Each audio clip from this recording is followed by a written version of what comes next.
एक चोर घर में चोरी करने के लिए खिड़की को तोड़ने की कोशिश कर रहा था।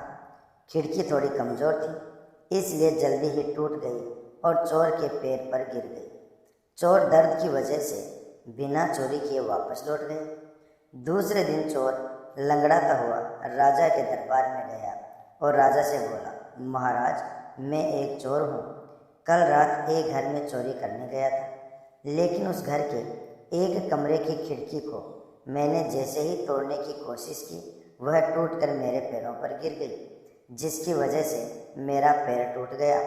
राजा थोड़ा मूर्ख और शंकी था। राजा ने सैनिकों से कहा, तुरंत उस मकान के मालिक को पकड़ कर लाओ, ताकि उसको उसके किए की सज़ा मिल सके। सैनिक तुरंत ही उस मकान मालिक को बिना गलती बताए पकड़कर राजा के पास ले आए।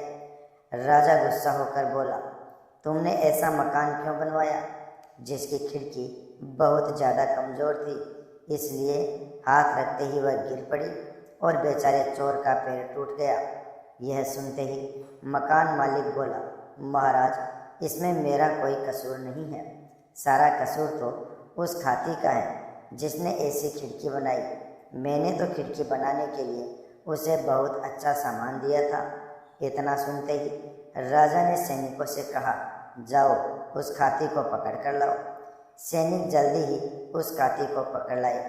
खाती डरता हुआ राजा के पास आया। राजा गुस्से से बोला, क्यों रे खाती, जब मकान मालिक ने तुम्हें अच्छा सामान दिया तो तुमने खिड़की खराब क्यों बनाई कि थोड़ा सा धक्का देते ही वह खिड़की गिर गई और बेचारे चोर का पैर टूट गया। हाथी ने भी चतुराई दिखाई और बोला, महाराज, इसमें मेरा कोई दोष नहीं है। दोष उस खूबसूरत लड़की का है जो पीला सूट पहनकर कूले मटकाती हुई वहाँ से गुजर रही थी। मैं उसकी मटकती हुई चाल देखने में मस्त हो गया और कील गलत जगह लग गई। राजा ने पुनः आदेश दिया, सैनिकों, उस पीले सूट वाली लड़की को तुरंत हमारे सामने लाया जाए। राजा का आदेश सुनते ही सैनिक उस पीले सूट वाली सुंदर लड़की को पकड़ लाए। लड़की के आते ही राजा गुस्से से बोला, ए लड़की, तुम पीला सूट पहनकर कूले मटकाती हुई उस जगह से क्यों गुजरी जहाँ यह खाती काम कर रहा था? तुम्हें देखने के कारण इसने कील गलत जगह लगा दी और खिड़की कमज़ोर हो गई और खिड़की गिरने से बेचारे चोर का पैर टूट गया। लड़की बोली, महाराज, मुझे यह सुंदर रूप तो भगवान ने दिया है, लेकिन इतना अच्छा पीला सूट तो दर्जी ने तैयार किया है। राजा ने सैनिकों की ओर देखा। सैनिक समझ गए और तत्काल दर्जी को घसीट कर दरबार में ले आए। राजा ने दर्जी से कहा, तुमने इस सुंदरी के पीले सूट को इतना अच्छा क्यों बना दिया कि लड़की की सुंदरता बढ़ गई? इस कारण खाती उसे देखने लगा और उसकी कील गलत जगह लग गई और खिड़की कमज़ोर बन गई। चोर के हल्का सा धक्का लगाते ही उसके ऊपर गिर गई, जिससे बेचारा चोर लंगड़ा हो गया। इसलिए तुम्हें फांसी की सज़ा दी जाती है। बेचारा दर्जी गिड़गिड़ाता रहा, लेकिन मूर्ख और शंकी राजा नहीं माना।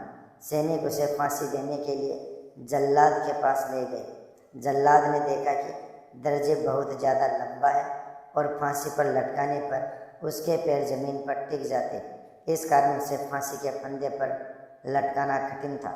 वह राजा के पास गया और अपनी समस्या बताई। राजा मूर्ख और शंकी तो था ही, बोला, हमारा फैसला अटल है। अगर यह दर्जी लंबा है तो किसी छोटे दर्जी को पकड़कर फांसी दे दी जाए। यह सुनकर सैनिक एक छोटे दर्जी को पकड़ लाए। उस छोटे दर्जी के साथ उसके घर वाले और मोहल्ले वाले काफ़ी लोग भी वहाँ आ गए। जैसे ही जल्लाद छोटे दर्जी को फांसी पर चढ़ाने लगा, तभी भीड़ में से एक व्यक्ति बोला कि मुझे फांसी पर लटकना है, मुझे फांसी पर लटका दो। तभी दूसरा और तीसरा यानी दर्जी के साथ आए सभी लोग कहने लगे कि हमें फांसी पर चढ़ा दो, हम फांसी पर चढ़ना चाहते हैं। यह सुनकर जल्लाद दंग रह गए और जाकर सारी बात राजा को बताई। राजा स्वयं वहाँ आया और उन लोगों से पूछा कि आप लोग फांसी पर क्यों चढ़ना चाहते हो? तो सभी लोगों ने बताया कि महाराज, आज का दिन बहुत शुभ है। ऐसे योग हजारों सालों में एक बार ही बनते हैं। आज जो भी व्यक्ति फांसी पर चढ़ेगा वह मरेगा नहीं बल्कि हमेशा के लिए अमर हो जाएगा। ऐसा सुनकर राजा ने कहा कि हम इस राज्य के राजा हैं, इसलिए सबसे पहले हम फांसी पर चढ़ेंगे। इतना कहकर वह स्वयं फांसी पर लटक गया और हमेशा के लिए मर गया। इस प्रकार जनता को एक मूर्ख और संकी राजा से छुटकारा मिल गया और निर्दोष लोगों की जान बच गई। दोस्तों, वीडियो अच्छा लगा हो तो लाइक और शेयर ज़रूर कर देना।